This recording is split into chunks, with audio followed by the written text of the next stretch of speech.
প্রিয় দর্শক, আসসালামু আলাইকুম এবং অনেক অনেক শুভকামনা সবার জন্যে। বেগম খালেদা জিয়া যখন বিরোধী দলে ছিলেন, সরকারি দলে থাকা শেখ হাসিনা এবং তার দল আওয়ামী লীগ বেগম খালেদা জিয়াকে ছোট করবার জন্যে এহেন কোনো পন্থা নেই যা তারা অবলম্বন করেনি। একটি হলো রাজনৈতিক বিরোধিতা। তো শেখ হাসিনার শুধু রাজনৈতিক বিরোধিতাই তার সঙ্গে ছিল না, ছিল ব্যক্তি আক্রমণ। প্রিয় দর্শক, যারাই আমাকে দেখছেন এবং শুনছেন, আমি বিশ্বাস করি আপনারা আমার সঙ্গে একমত হবেন। এটি শুধু রাজনৈতিক বিরোধিতা ছিল না, রাজনৈতিক বিরোধিতা বিশ্বব্যাপী আছে। সরকারি দল, বিরোধী দল, এটি থাকবেই। কিন্তু সেটি সেই পর্যায়ে ছিল না, ব্যক্তি আক্রমণে পর্যবসিত হয়েছিল। যখনই সুযোগ হয়েছে, শেখ হাসিনা বেগম খালেদা জিয়াকে ব্যক্তিগতভাবে আক্রমণ করেছেন, দফায় দফায়, এবং নানা রকম কটূক্তি করেছেন। কথা বলেছেন তার লেখাপড়া নিয়ে, কখনো বলেছেন তিনি 8 পাস, কখনো বলেছেন তিনি 10 পাস, কখনো বলেছেন তিনি স্কুলেই যাননি, আনপড় গাওয়া, অশিক্ষিত, অর্ধশিক্ষিত, যা খুশি তাই বলেছেন শেখ হাসিনা। তো লোকেরা বলে থাকেন শেখ হাসিনা 3বারে বিয়ে। তো আমি আসলে জানি না প্রকৃত অর্থে, বাট তার কথাবার্তা, তার ব্যক্তিত্ব, তার বিভিন্ন সময় দেয়া সাক্ষাৎকার, এতে করে তার বিদ্যা বুদ্ধির প্রমাণ তিনি আমাদের কাছে দিয়ে ফেলেছেন। তো 3বারে বিয়ে পাশ হোক, না হলে 5বারে হোক, তাতে আমাদের কিছু আসে যায় না। কিন্তু তিনি যে বেগম খালেদা জিয়াকে ছোট করতেন, বিশেষভাবে তার লেখাপড়ার বিষয়টি নিয়ে কথা বলতেন, তো সেইটি অনেকেই, যেহেতু একটি মিথ্যে হাসিনা সবসময় প্রচার করেছেন যে খালেদা জিয়া লেখাপড়া জানেন না, অনেকে হয়তো সেই কথাটি বিশ্বাস করেছেন।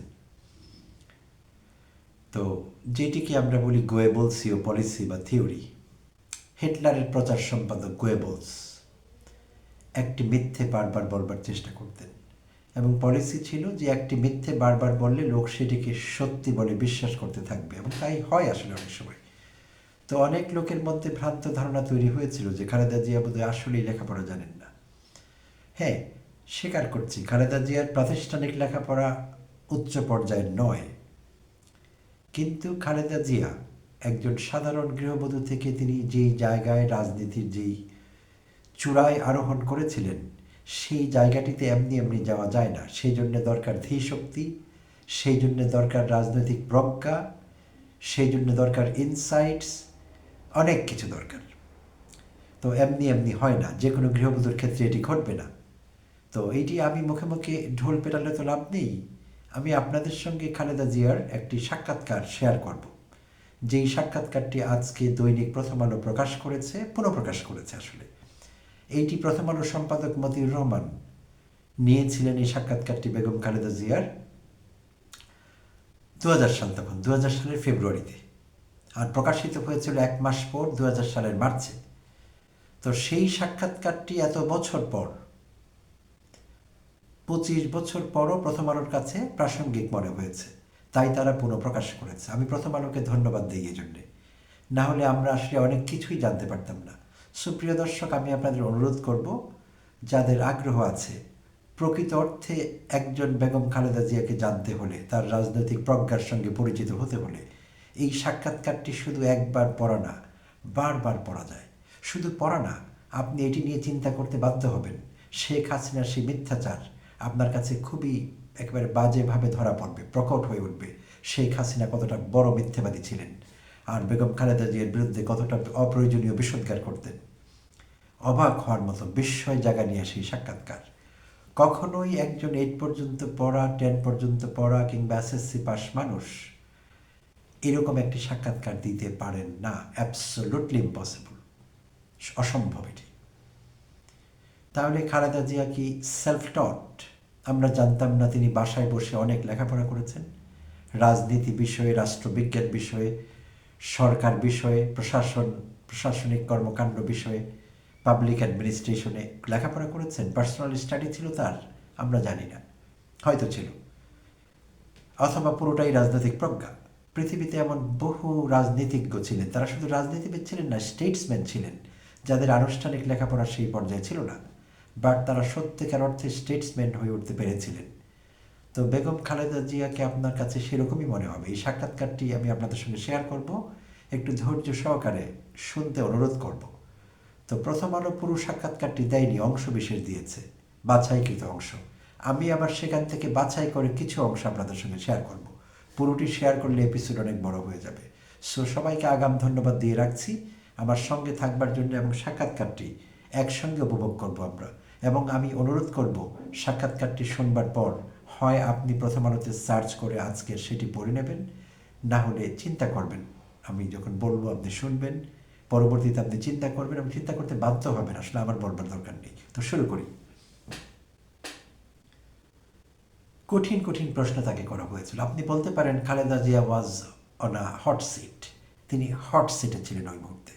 কঠিন কঠিন প্রশ্ন, এবং আমি অবাক হয়েছি যে এই প্রশ্নগুলোর উত্তর তিনি কোনো রকম দ্বিধা দ্বন্দ্ব অনিশ্চয়তা ছাড়াই সাবলীলভাবে দিয়েছেন। অবাক হয়েছি সত্যিকার অর্থে। শুরু করছি প্রিয় দর্শক। মতিউর রহমান তিনি প্রশ্ন করছেন, আপনারা বলেন না কেন যে আমরা শান্তিপূর্ণ আন্দোলন চাই, শান্তিপূর্ণ জমায়েত চাই, বোমা ভাঙচুর সন্ত্রাস যেগুলো মানুষের ক্ষতি করে সেগুলো আপনারা করবেন না? খালেদা জিয়া, আমরা সব সময় বলেছি যে আমাদের কর্মসূচি শান্তিপূর্ণ, গণতান্ত্রিক ও নিয়মতান্ত্রিক। আপনারা নিশ্চয়ই দেখেছেন ৭ নভেম্বর ১৯৯৯ সালে, তখন আওয়ামী লীগ ক্ষমতায়, আমাদের যে শান্তিপূর্ণ সমাবেশ হয়েছিল তাতে হামলা চালানো হলো, বোমা টিয়ার গ্যাস মারা হলো। তারপর সচিবালয়ের সামনে আমরা বলেই দিয়েছিলাম যে আমরা শান্তিপূর্ণ অবস্থান নেব। শান্তিপূর্ণভাবেই সেখানে সমাবেশ হচ্ছিল। দলের নেত্রী বক্তব্য দেওয়ার সময় দলের কোনো নেতাকর্মী নিশ্চয়ই চাইবে না যে পরিবেশ নষ্ট হয়ে যাক, নেত্রীর বক্তব্য অসম্পূর্ণ থেকে যাক, বা নেত্রী বক্তব্য দিতে না পারুক। আমি বক্তব্য দেওয়ার সময় ছাদের উপর থেকে বোমা, গুলি, টিয়ার গ্যাস মারা হলো। অর্থাৎ শান্তিপূর্ণ সমাবেশের উপরও সরকার আক্রমণ শুরু করলো। আমরা যে গণমিছিল করেছিলাম, বলা হচ্ছে সেই গণমিছিল থেকে জনকণ্ঠ অফিসে হামলা করা হয়েছে। আমরা সংবাদপত্রের স্বাধীনতায় বিশ্বাস করি, আমরা সংবাদপত্রের স্বাধীনতা দিয়েছি, কখনোই কোনো পত্রিকা অফিসে হামলা করা হবে এটা আমরা বিশ্বাস করি না, এবং আমরা তা করিও নি। বিশাল গণমিছিল দেখে সরকার ভীত হয়ে পরিকল্পিতভাবে এই ঘটনা ঘটিয়েছে। গত 13 ফেব্রুয়ারি 2000 সালের কথা বলা হচ্ছে। 4 দল, 7 দল সহ পেশাজীবীদের নিয়ে যে গণমিছিল হলো সেটিও ছিল বিশাল। তার উপরও সরকার পরিকল্পিতভাবে হামলা করেছে। আমাদের কর্মসূচি যতই শান্তিপূর্ণ ও নিয়মতান্ত্রিক হোক না কেন, তার উপরই সরকার এখন আঘাত হানছে, হামলা করছে। আমরা দেখেছি এগুলো প্রিয় দর্শক।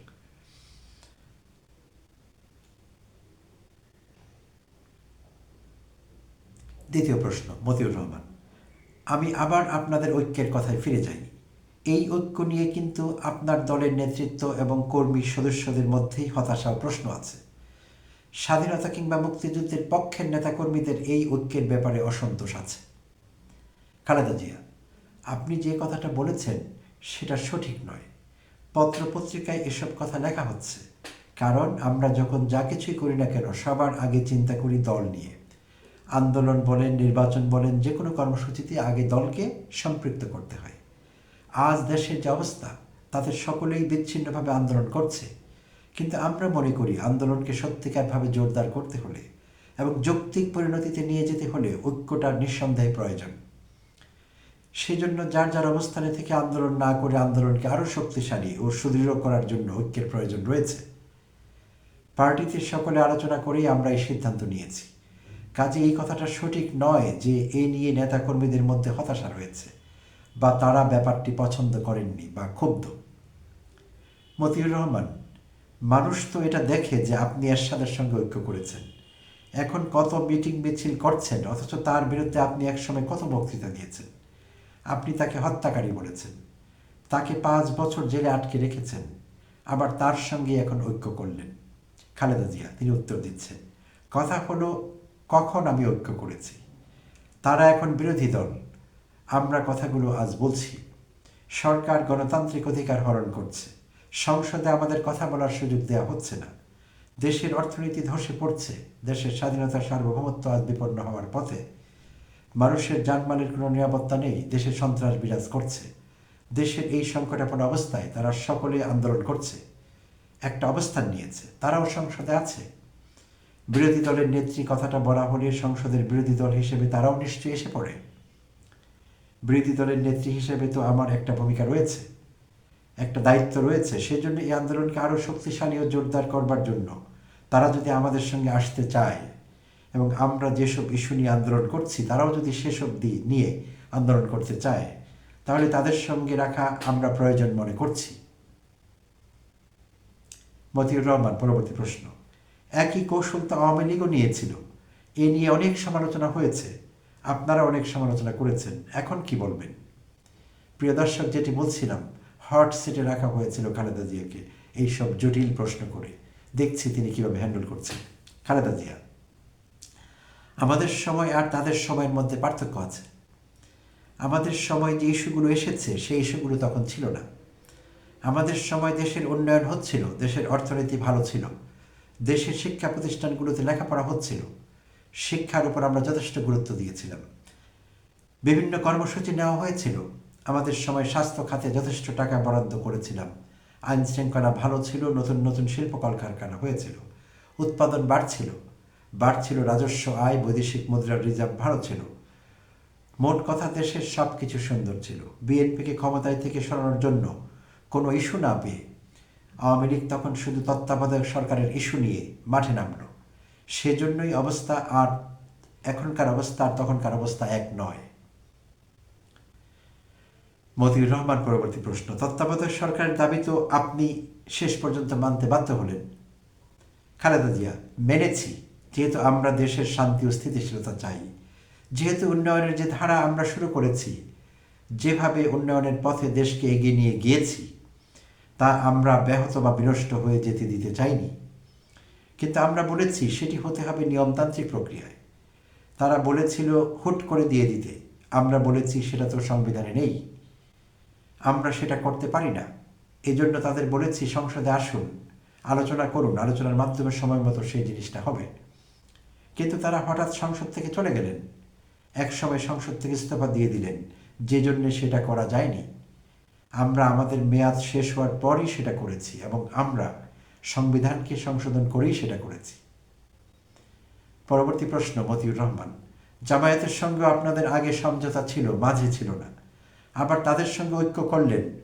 আপনিই কিন্তু তাদের স্বাধীনতা বিরোধী বলে কঠোর ভাষায় সমালোচনা করেছেন।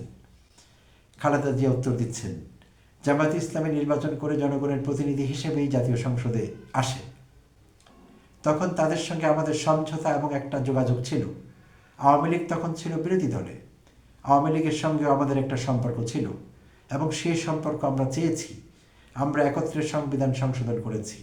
যে গণতন্ত্রের জন্য আমরা এতদিন আন্দোলন করেছি, সংগ্রাম করেছি, তা আরও শক্তিশালী করার জন্য আমরা সকলকে সঙ্গে নিয়ে কাজ করেছি।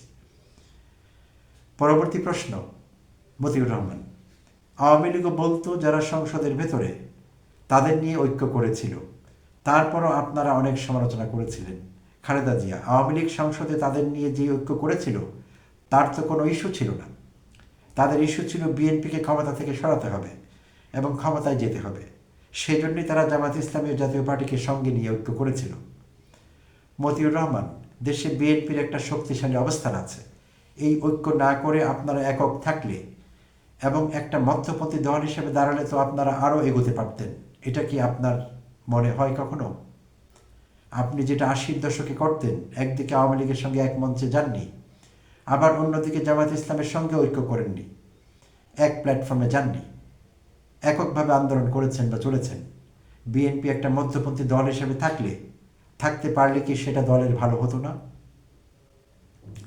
খালেদা জিয়া উত্তর দিচ্ছেন, বিএনপি কিন্তু নিজের অবস্থানই আছে, আমরা আমাদের অবস্থান থেকে সরিনি। আমি আগেই বলেছি যে আমরা এককভাবে আন্দোলন শুরু করেছিলাম। আমরা আন্দোলন শুরু করার পর তারাও তাদের অবস্থান থেকে আন্দোলন শুরু করলো। আমরা দেখলাম আমাদের ইস্যুগুলো নিয়েই তারা সকলে আন্দোলন করছে এবং জাতীয় সংসদে তাদের প্রতিনিধি রয়েছে। তারা বলছে আমরা বিরোধী দল এবং বিরোধী দলের নেত্রী হিসাবে আপনার সঙ্গে এক হয়ে আন্দোলন করতে চাই। আমরা দেখলাম আওয়ামী লীগের কর্মকাণ্ডের বিরুদ্ধে সারা দেশে বিচ্ছিন্নভাবে আন্দোলন হচ্ছে, বিভিন্ন দল আন্দোলন করছে, দেশের মানুষও সেটি চায়। আন্দোলনই যখন হচ্ছে তখন সে আন্দোলন ঐক্যবদ্ধ হলে সফলতা আরও তাড়াতাড়ি আসবে এবং আন্দোলনের গতি আরও বাড়বে। প্রিয় দর্শক, শেষ প্রশ্নটি শেয়ার করছি। মতিউর রহমান, 80-র দশকের মতো যুগপৎ আন্দোলন করতে পারতেন খালেদা জিয়া? হ্যাঁ, যুগপৎ আন্দোলন হতে পারত। আমরা তো সেভাবে শুরু করতে করতেই আজ এই পর্যায়ে এসেছি। প্রিয় দর্শক, সাক্ষাৎকারটির আরও কিছু অংশ ছিল, আমি সেটি শেয়ার করতে যাচ্ছি না, তাহলে আপনারা বোর্ড হয়ে যাবেন, পুরো বিষয়টি বোরিং মনে হবে। সো আপনাদের অসংখ্য ধন্যবাদ পাশে থাকবার জন্যে এবং আমার সঙ্গে এই সাক্ষাৎকারটি এনজয় করবার জন্যে। আমি ব্যক্তিগতভাবে অনেকবার পড়েছি সাক্ষাৎকারটি, আমি অবাক হয়েছি খালেদা জিয়ার শব্দচয়ন এবং যথাযথভাবে প্রাসঙ্গিক উত্তর দেয়া। কোনো জায়গায় দ্বিধা, দ্বন্দ্ব, অনিশ্চয়তা, হেজিটেশন কোনো কিছু একবারের জন্য মনে হলো না। সাবলীলভাবে সবগুলো কঠিন প্রশ্নের প্রত্যেকটি প্রশ্ন আটকে যাবার মতো প্রশ্ন, প্রত্যেকটি প্রশ্ন উতরে গেলেন চমৎকারভাবে এবং সাবলীলভাবে উত্তর দিলেন। এবং একজন প্রাজ্ঞ রাজনীতিকের পক্ষেই এইভাবে এরকম প্রশ্নগুলো হ্যান্ডেল করা সম্ভব, যে কারো পক্ষে সম্ভব নয়।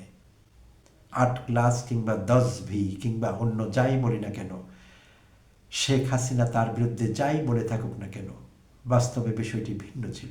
আমরা এক ভিন্ন খালেদা জিয়াকে দেখলাম এই সাক্ষাৎকারে, যেখানে ফুটে উঠল তার রাজনৈতিক প্রজ্ঞা, সার্বিক বিষয়ে তার নলেজ, রাজনীতি সচেতনতা এবং পরিস্থিতি হ্যান্ডেল করবার ক্ষমতা।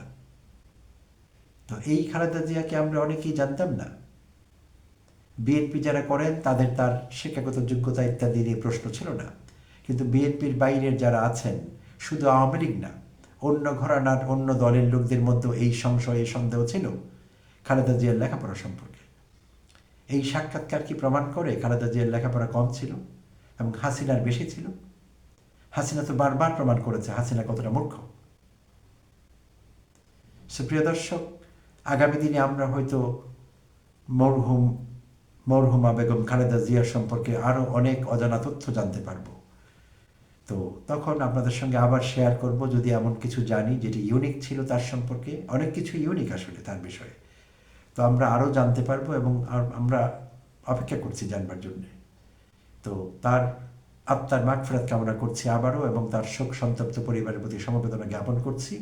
এবং একই সঙ্গে বিএনপি দলীয় যারা নেতাকর্মী আছেন, বিএনপির অঙ্গ সংগঠনের সঙ্গে যারা যুক্ত আছেন, তাদের জন্য সমবেদনা থাকলেও আমরা আশা করছি তারা এই শোক একসময় কাটিয়ে উঠবেন এবং আবার সব কিছু স্বাভাবিক হবে রাজনীতিতে। ভালো থাকবেন, আবারও কথা হবে। ধন্যবাদ সবাইকে।